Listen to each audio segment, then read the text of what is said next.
last night, Ramayanam by some kids and some organized a few talks around that.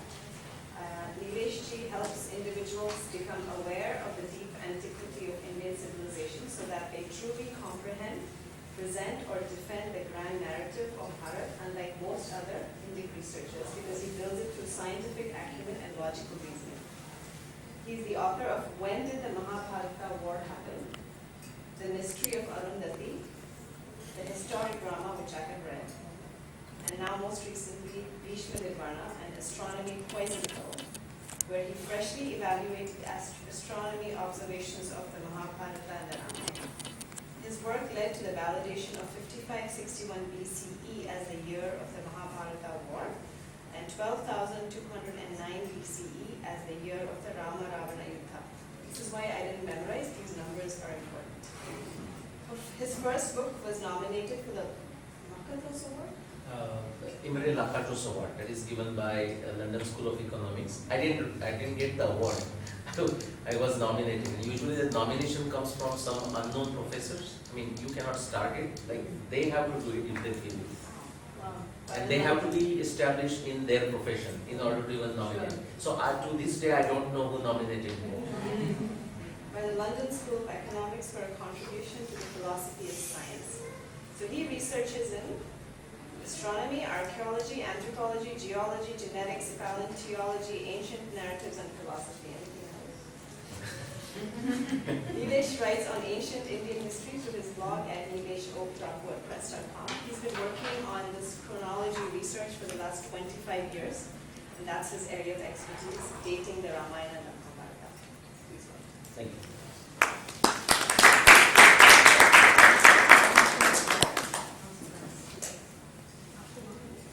Okay, so for me, which area? Like, where do you want me to stand? Yeah, somewhere If I around. stand Yeah. here, fine. Okay. All right. Thank you very much for coming on Sunday afternoon. What we will do is, I mean, somebody just keep a broad time of, time. Just tell me, like, so we'll go for 40 minutes or so. I'll just, the Actually, idea. you have a whole hour today. Okay. No, but do we have to stop at 1 hour exactly? No. Okay. So you can stop at 4:30, and then we can take questions 4:30 to 5. Okay, very good. And so I'll go for like still 40 minutes, at least I'll aim for that. We might go slightly longer.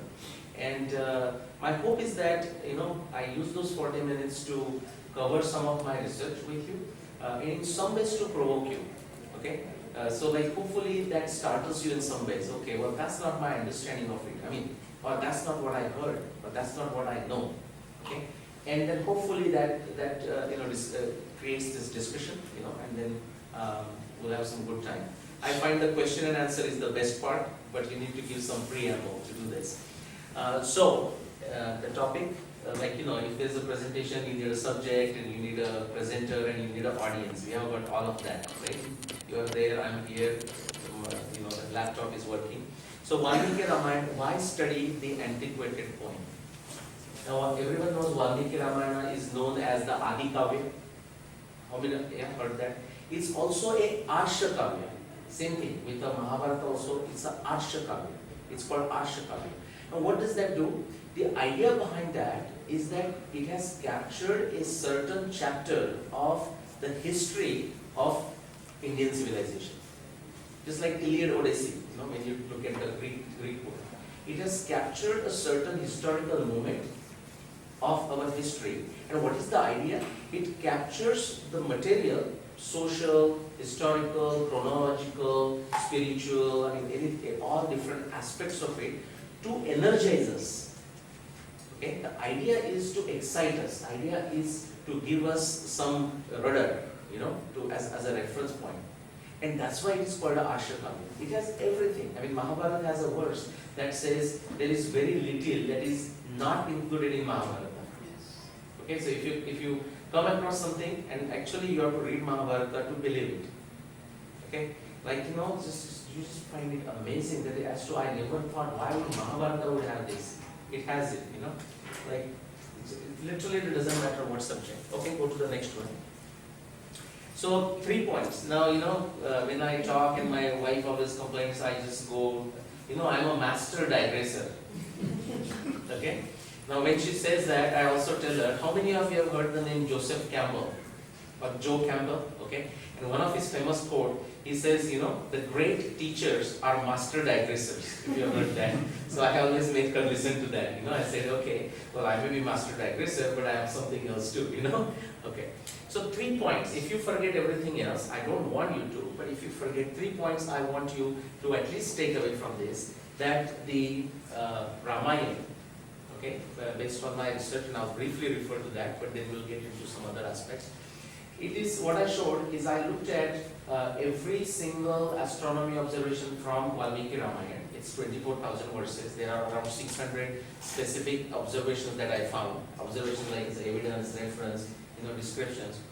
And when I try to put together as a jigsaw puzzle, it takes you to, it's not even an approximate number, it takes you to a very specific time frame. That's the 12,209 BCE that Ashanaji referred to as the year of Ram Ravan Yuddha. And once that was there, from there I went, other references. For example, we know when the Yuddha happened at the end of the time period of a Vanvas, 14 years, you go back. And once you come up with that number, that by itself is not the proof that it happened. Now there are many other references, astronomy references and geological references, hydrology references, paleontology references. Can you match it for that time frame? And the answer is yes. Okay? The second bullet, which is what I just summarized it. So once I did this with astronomy, I looked at other additional branches of science beyond astronomy. And can it lead us, can it justify, can it support that conclusion of 12,209? The answer is yes. And then some insights from Valmiki Ramayana as to not just the chronology, but in that context, what else we can learn from Valmiki Ramayana. Okay? So let's get it. Why study Valmiki Ramayana, or for that matter, any ancient thing? I mean, it applies to Mahabharata too. It applies to Bhagavad Gita too. Just quickly, I will say Bhagavad Gita, Mahabharata, I have shown 5561 BC, which is more than 7,500 years ago. So if you can again take this, like somebody asks you, Mahabharata, how old is that? Okay. Typically, before coming to this, I will assure you, you would have said 5,000 years ago. Would you agree? 5,000 years ago. Okay. No, that's the wrong information for your knowledge, for your information. Okay. If you start taking 7,500, you are saying the right thing. And I'm not asking you to take it blindly. He said, okay, oh yeah, so you want us to change that? Why? Okay, go to my blogs, watch some of my videos, and so on, and see. Okay, now go slow. Okay, so why study Valmiki Ramayana? One of the thing is, we will say, that it has passed the test of time. Okay, old is gold. Right, you have heard that. Okay, only if we know basically how to mine it. For the gold mine has lots of gold, but everything that is there in the gold mine is not gold. Right? So, but old is gold. We know that same. Just because I was giving this talk and that was going to come, I wore a specific T-shirt. I don't know if you noticed it. It's 2001. Okay, we are 2019. Yeah. So I love this. Old is gold. So I'm just wearing that T-shirt. It works fine. Okay. So go to the next one. Okay. And why we want to study? Because although it's that old, it is a source for many deeper and newer insights. And we'll look at some of them. Okay. Now let's look at some of the ideas. For example, everyone here knows Ramayana. Everyone has heard of Ramayana. And I told you it's more than 14,000 years old. Everyone here knows Mahabharata? Yes, that's 7,500 years old. Everyone here knows Bhagavad Gita, which is part of Mahabharata, is that old. Beyond that, beyond India, like if you come to North America, what is the book that you can think of that which is from the past? United States, for example. I'm not talking of a Bible or something, I mean that's fine too. But what other book you can think of? The Constitution, okay, right? We know about the Constitution. How old is that? 200 years old, okay? Any other book in the US context? Like in the morning I referred to, for example, Ben Franklin and his autobiography. How many of you have heard about it or read about it? Benjamin Franklin's autobiography, okay? How many of you have heard the name Seneca? Some of you, Seneca, Rome, the Roman Empire.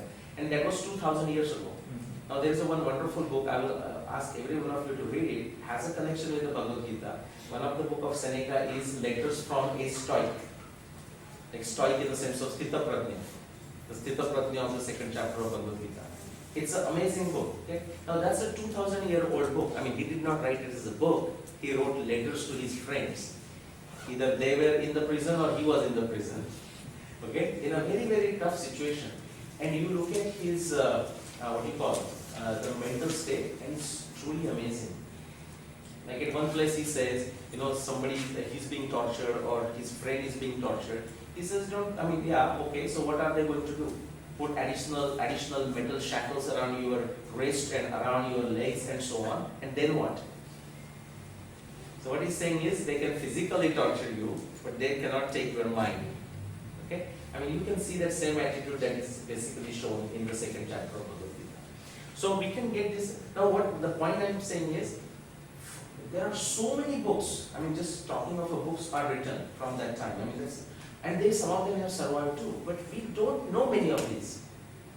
But we tend to remember some. We know the Mahabharata, we know the Ramayana.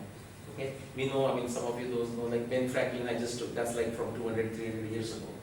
Some of the books that we tend to remember. Why? One of the things is they have passed the test of time. Any homeopaths in the audience here? No? Everyone has heard homeopathy, So we are not going to talk about homeopathy is a science or not or something. But what is their method? That's why you get homeopathy gets lots of criticism because you keep on diluting it, then take one milliliters of this and take more water. Bhavana, the word that is used is a bhavana, right? More stirring, and somehow it seems to do something, right? So what is happening? The more you do, if those of you know homeopathy, more of that stirring, I'm just using a very crude word, more potent it becomes. I don't know if you knew that more diluted it is, so to say, more powerful supposed to be it is. Okay? So it's like that. So what is happening is, lot of stuff, lot of details might have been lost from the Ramayana. Actually that is true. Many times it becomes very difficult for us to connect the dots. Oh, why did that happen? Why did Rama do this? Because some additional information is gone. But still whatever has survived can tell us more. And whatever has survived for a reason. Okay? Because that's how somebody found it useful. It's worth preserving, and that's how it stayed. Okay, next.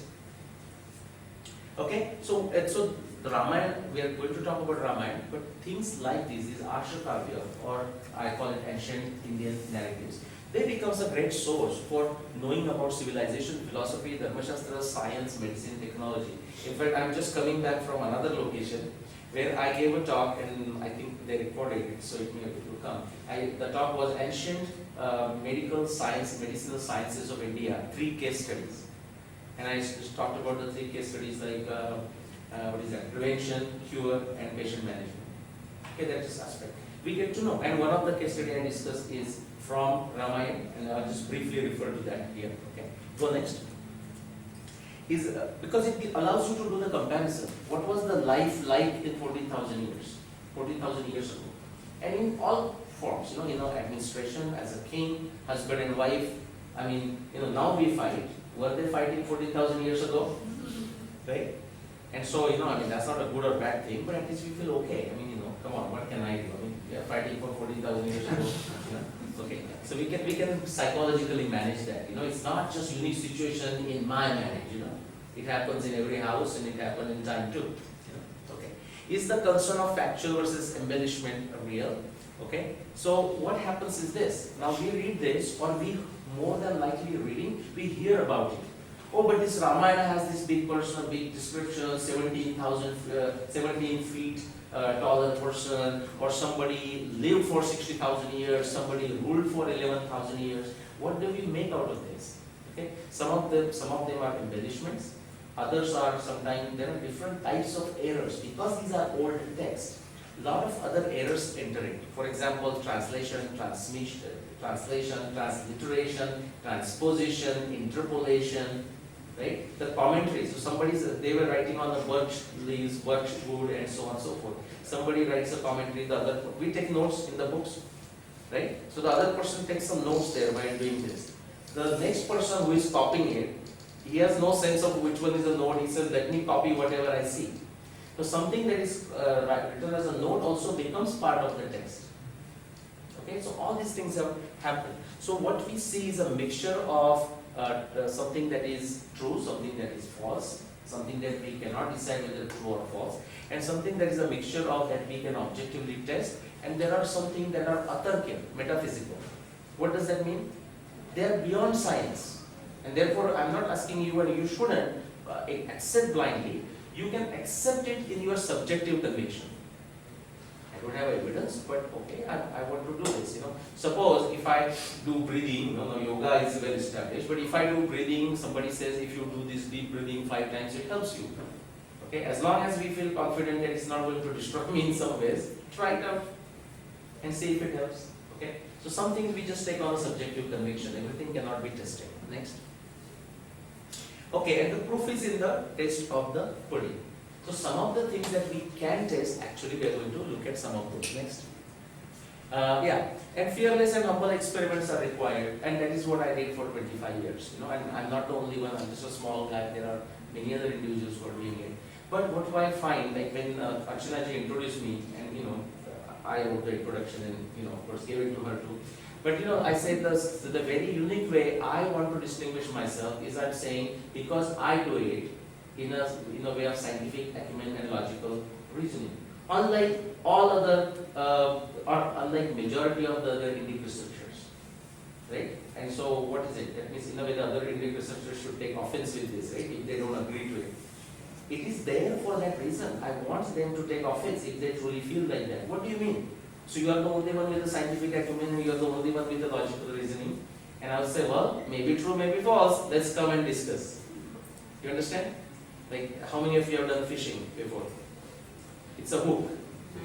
It's a bet. Please come and let's discuss, because that is our Indian tradition of a vada. Samvad. Come together, discuss, hash it out, and reach the nirnay, reach the discernment. Okay. Next. What is false and not useful will follow. Like we worry much time, but the Ramayana has this thing, Mahabharata has this thing. How do you know which is right, which is false? Well, this is the answer. Actually, sometimes it says something, right? Do this and see what happens. Like if you do Patanjali's Yoga Sutra, you say if you do meditation in this and this way, if you achieve this, then you will be able to get this experience. Patanjali Yoga Sutra says that.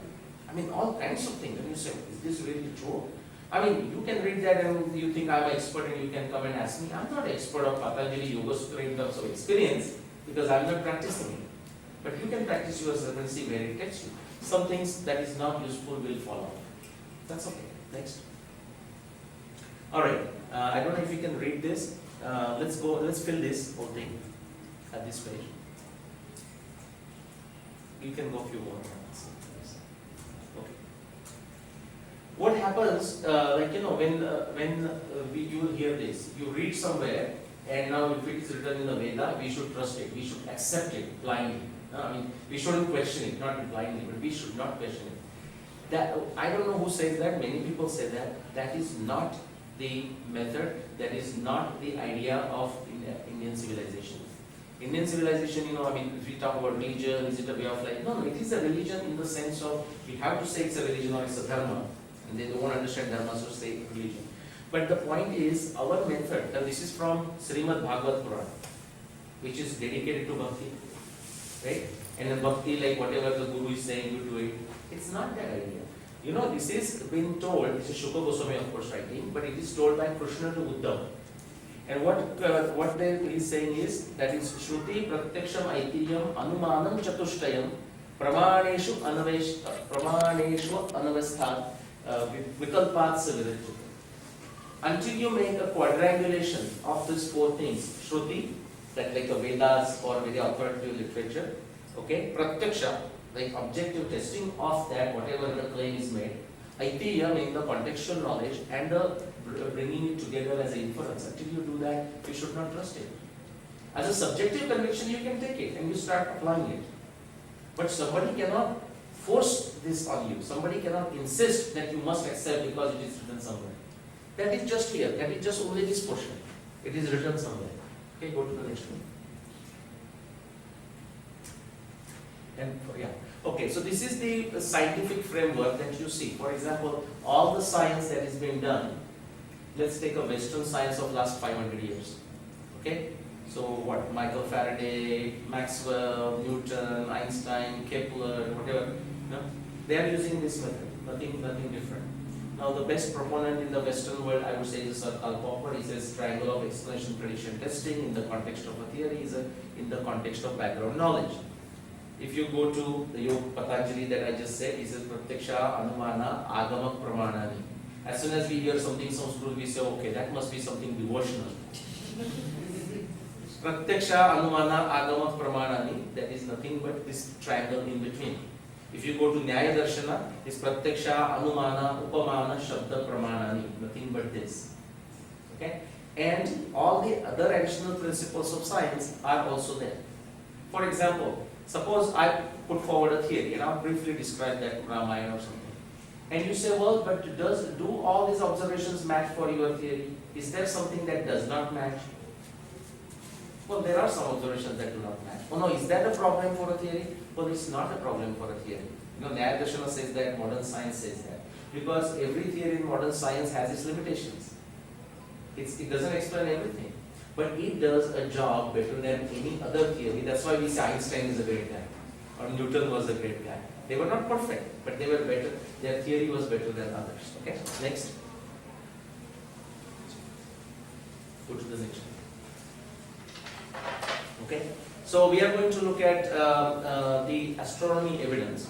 Now, I will show you the timeline that I came up with, these 2 dates and few others. But what happens is this. How do you go about doing it? Like, how do you figure this out? Usually you start with some problem. Okay, you can actually fill this whole thing. You can start with some problem, and to solve this problem, you need a lot of background knowledge. Okay, now I just added this slide recently, and the reason I did that is because how many of you before coming here has seen my YouTube videos?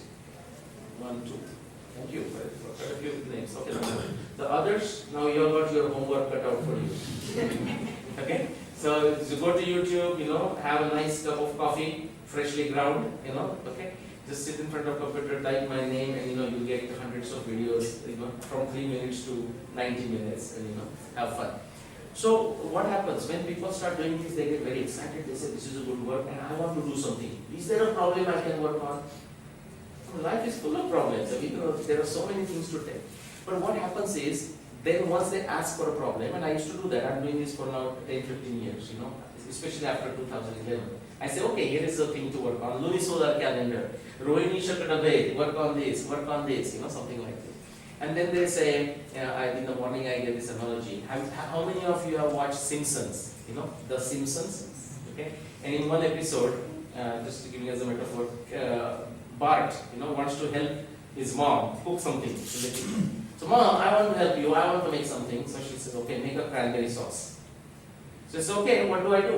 Great cranberries. Where are the cranberries? In the refrigerator. Okay. So where are they? So she opens and says, here's the cranberry. Now what do I do? Okay, now take another and open the thing. He says, where is the can? Where is the opener? How do I open it? So she just quickly opens it.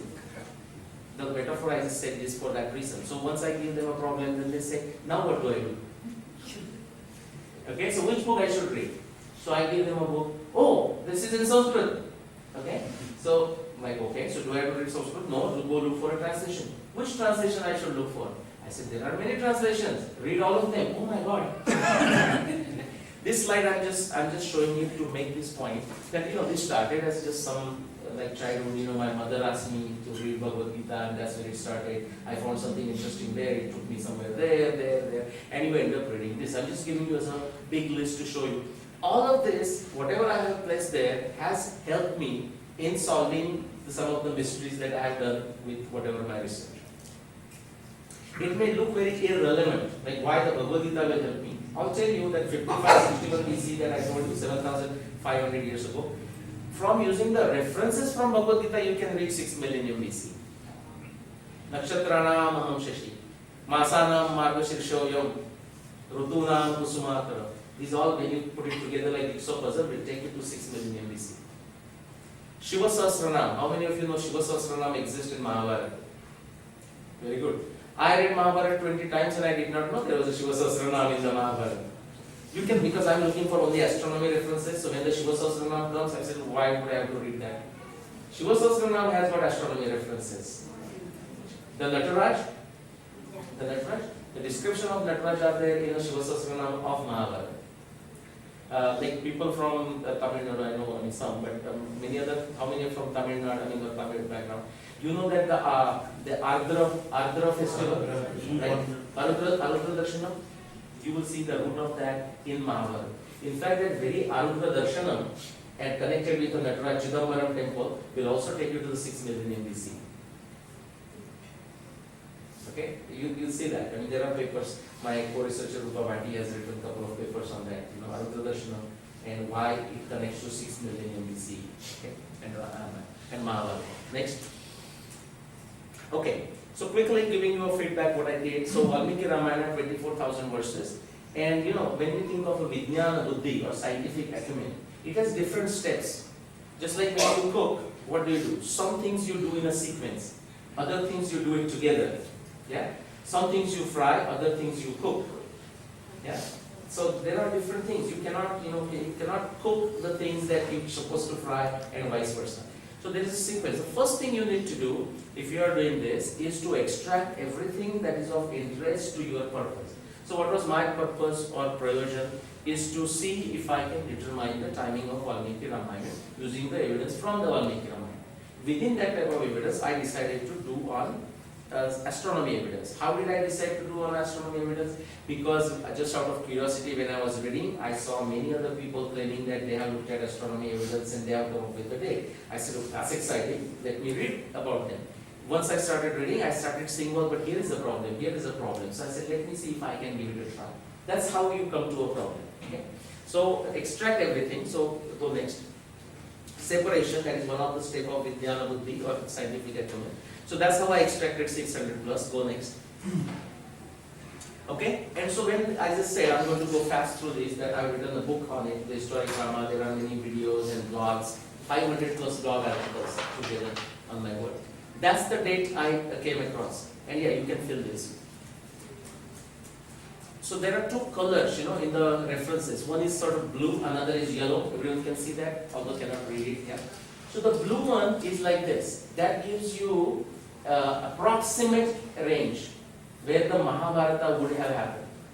So it doesn't give you exact year, but it says definitely happened before 10,000 BC, it definitely happened after 17,000 BC, and so on. It gives you a range. Right? So the blue references you see, like I have shown here 4, they give you that range. The yellow ones, like how many of you know are familiar with the vernier caliper? Like the micrometer in the lab, physics lab, typically you would have used it, right? Measuring the diameter or length and so on. So you first adjust as a crude scale, tightening, yeah? And you measure that. So the blue ones are like that initial scale, adjusting it. And then what you do, you tighten the screw and you take the secondary reading, right? On that rounded thing, and you do some calculations and you find out 27.382, something like that. That 0.382, that precise and accurate, comes from those the yellow type of evidence. Okay, go next. Okay, so that kind of research, what allowed me to do is put together a timeline for Indian civilization. Okay, so let's go next. So 5561 BC for Mahabharata, next 12,200 for Ramayana, next. And then very recently, like when I say recently, 2016, somebody said, can you do the similar work with Rigveda, our oldest text, right? Supposedly the oldest text. And so, because I was doing astronomy, I tried to do with astronomy, and I found Rigveda does have astronomy references, but not the kind of references that will help me put them into either blue or yellow. You understand what I'm saying?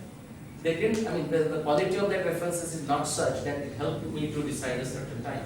So I was forced to look at other type of evidence, like hydrology evidence, river Saraswati evidence, which is no longer there. Satluj evidence, Yamuna evidence, okay, genealogies of the sages and the kings that are mentioned in Rigveda, okay. And so based on that, what I could come up with is that Rigveda has 10 mandalas, and definitely the Vyasadeva, you might have noticed the Vyasa, the Veda Vyasa, who wrote Mahabharata, he recasted, re-edited Rigveda at the time of the Mahabharata. Okay, you have the reference of Shantanu and Devapi in the last mandala of Rigveda. That is why they are there, because Vyasa edited. There's a reference to Shantanu Devaki. Of course, there's a reference to Ram and Prithu and Venu and all those too.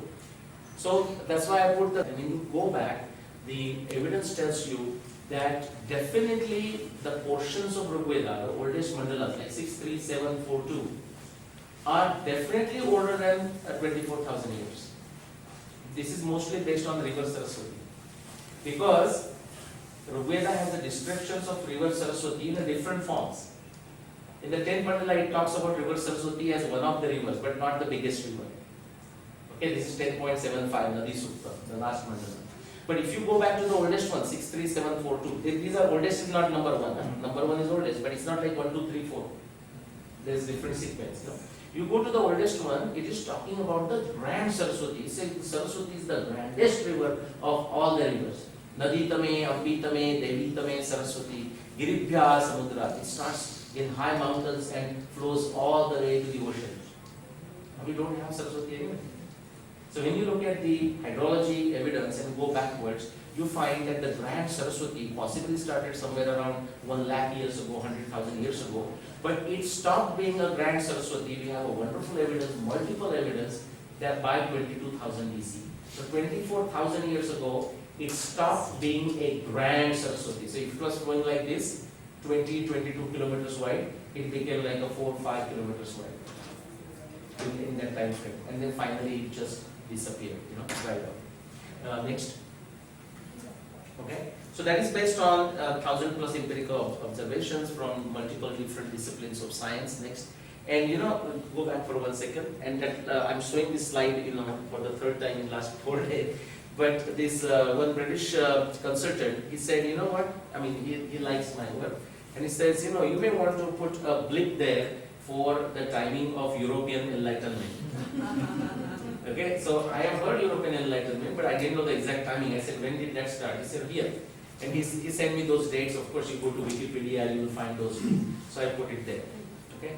And my talk in the morning, who was there for the morning talk? I think you were there, yeah. So kind of I showed it, how this medical science also, just went back. But that's not the topic for this afternoon. So go next. Go back for a second. Like what is that? Okay. Yeah. Now what we are going to do is now we are going to get into some of the insights of Ramayana and how we can relate to our time. Okay. In our times, we fight husband and wife, for example. Did they also fight? Okay. What were the differences? It's also good to know what were the differences. Like politics, administration, what were the differences? These days, of course, with all the isms, right? So feminism and this and that. Okay, what were their rights? What was this Rama doing and sending Sita and something? Not everything. We'll look at some of them. So who can scold who? I say. Okay, I don't know about your household. In my household, it's her who scolds me.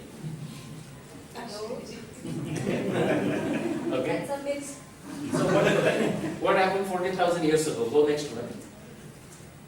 Okay. So from Ayodhya Kand, and it's difficult for me to read also. Okay. So Nashinsa Dushchakre Kulsyasi Vinashini Kim Kutam Tavaramena Papa Pape Mayamiva. Okay. This one, Dashrath is saying to Kaikeyi. He's saying what kind of, okay, very good, thank you. So, O woman of cruel and sinful nature, you are bent on destroying this family. What harm has been done to you by Ram or by me? Okay. So, what difference do you see, or what similarity do you see? What difference do you see? 14,000 years ago, men could say things to their wives. Okay. Yeah. So he's, in the harsh words they could say. Okay. Go next one. Speaking from experience. Okay, and bring the translation also. Okay. Now this one, okay, I go to you with folded palms. I touch your feet too. Be a protector of Rama. Let no sin taint me here in this life. Can you tell me who said this? Dashrath. Now that does happen in our time. Okay, this is said by Dashrath to Kaikeyi. It's different. Samadama Dandave, he's bleeding in every way, whatever way. Just do it. The insight that we get is what? Even for 14,000 years of civilization, I am not talking just Indian civilization, but human nature hasn't changed much. Yeah? So that is the insight that we get, that is the power of this. So chronology provides a context, and against that context we can start understanding these things. Okay, next. Now I deliberately picked some so to make it a little bit lighter in the afternoon, the nap time, so that somewhat interest. Okay. Now let's do this. King Dasharatha is invincible like Indra, unshakable like a mountain, and unperturbable like an ocean. By causing grief to him through your action, I feel you are killing your husband inch by inch. I mean, one by one. I think you are ultimately destroying your own race. Who is saying to who again? Huh? Not Bharata. Not Valmiki. Ah, okay. Do we have chocolates? Absolutely, that's the correct answer. Now, what is important about this? Sumanta, who is who? What is Sumanta's role? He is a chariot for Dasharath. Sumanta can scold the queen. Okay, that's very important. Now, do you think that is that often possible now in the politics and what? No, not really. It's all goody, say good things, happy. No, that time you could do that. And actually you threw some answers. They were all relevant answers because Vasishtha also said something and all the Bharat also said something and so on. So let's go to the next one. Okay. In your own dynasty, King Sagara prevented his well-known eldest son, Asamanj, from enjoying the kingdom. Ram also should depart in the same manner. Now this is very easy. Who said to who, right? Kaikeyi. Kaikeyi is telling Dasharath, So he said, okay, this is the prince and you are letting him go into the forest. He said, hey, anyone with a legal background here? No? They said, there is a precedent. Okay, there is a precedent, it happened right there.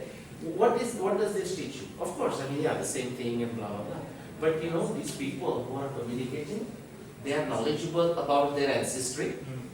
Okay, at the tip of a hat, they can pull the appropriate reference. And something else, there was this long ancestry that they are aware of it. We say, where is our history? They are aware of it. They are using in a very casual manner. Like we quote from Ramayana, we quote from Mahabharata. Krishna said to this, right? It is for us after thousands of years we have that wisdom among us that was there in their times of the past wisdom. Okay, go next. Okay, no, that's fine. So first one. So watching it, maybe you just hide that. Go back one. Watching it, all the enraged citizens said to the king, "O enhancer of the prosperity of the kingdom, either you choose Asamanj or us." Now, of course, that description is already telling you who said to who. Going back to that Sagara story, the citizens, what was the reason? Asamanj, that person, Sagara, one of the son of Sagara, he used to do some, wild tricks. He will take young kids from Ayodhya and throw them into Sharayu river. Okay? So citizens went to the king to go to the Sagara. That's what he's doing. Banished from your kingdom. Now we are talking of democracy and all these things. They could do that. Even possibly we cannot do that now, or if you do it, it doesn't have any effect. But let's see, go to the next one, what the effect was. And that king, Sagara, heard the words of the citizens and with the intention of doing good to them, banished that malevolent son. He was removed from this. And also with some compassion. For example, he was given, the axe to do this and, things to pull some basic necessities. Hey, go enjoy the life, but you are not fit here. Okay? So citizens could influence this. Okay? Next. You are devoid of good conduct, O Kaikeyi. So obviously somebody is saying to Kaikeyi. Divine Sita need not go to the forest. Remaining here, she should occupy the royal throne of Rama. For every householder, his wife is his Atma. Since Sita is the Atma of Rama, she can rule this earth. First thing, who said to who? Definitely to Kaikeyi. Who said it? No. Vasishtha. Okay, Vasishtha she says now to Kaikeyi. Okay, so that's of course, in Vasishtha we can understand he is the Raja Purohit and he may be able to say it. But I have not picked this for that reason. What else it tells you? Right? In America, we are still struggling to get our lady president. Okay, they can very easily refer to, okay, so Rama has to go, I understand that. But there is, in the condition, there is no Sita. Sita can sit on the throne. So Sita chooses not to. That is a different story. But Sita can sit on the throne. Okay, so next time, somebody tells, oh, this is the, the, what do you call it, the oppression. Oppressed. Everyone feels oppressed these days, no matter what. Every human being feels oppressed by other human beings. Okay. So when you feel oppression, no, I mean, there was this open thing, right? Of everything. You're not going to get everything that you want. Okay, then there will be a chaos. Next. Okay. So now quickly, just all I want to do is some highlights. Okay. So science and technology in Ramayana. So I'll take this again because I talked about the chronology. So I'll give you some ideas. Okay. So total of those